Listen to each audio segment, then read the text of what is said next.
Il riconoscimento di alcuni debiti fuori bilancio, alcuni dei quali gravati anche da sentenze del Tribunale, sono i punti principali dell'ordine del giorno della seduta del Consiglio Comunale di Favara, convocata in sessione ordinaria dalla Presidente Miriam Migniemi. La seduta è in programma martedì 4 giugno alle ore 19:30 nella sala consiliare del municipio di Piazza Cavour e sarà anche trasmessa in diretta streaming sulla pagina Facebook del Comune di Favara. 13 punti all'ordine del giorno e di questi 7 sono relativi al riconoscimento di debiti fuori bilancio, alcuni in favore di avvocati per spese legali, ma anche per crediti vantati da cooperative sociali per servizi resi.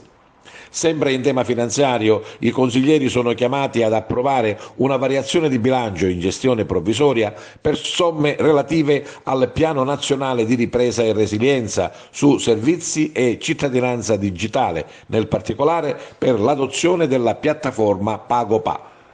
L'ordine del giorno prosegue con la richiesta di approvazione dell'aggiornamento del catasto comunale relativo ai soprassuoli percorsi da incendi per il periodo che va dall'anno 2017 al 2022.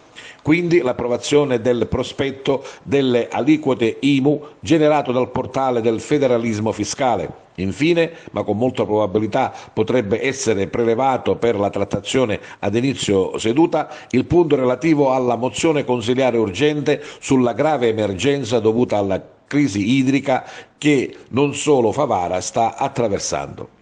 Visti gli esiti delle precedenti sedute, non è escluso che la seduta prossima possa cadere per mancanza di numero legale, con l'uscita dall'Aula di diversi consiglieri di opposizione, da sempre in rotta con il sindaco Antonio Palumbo e la sua amministrazione comunale.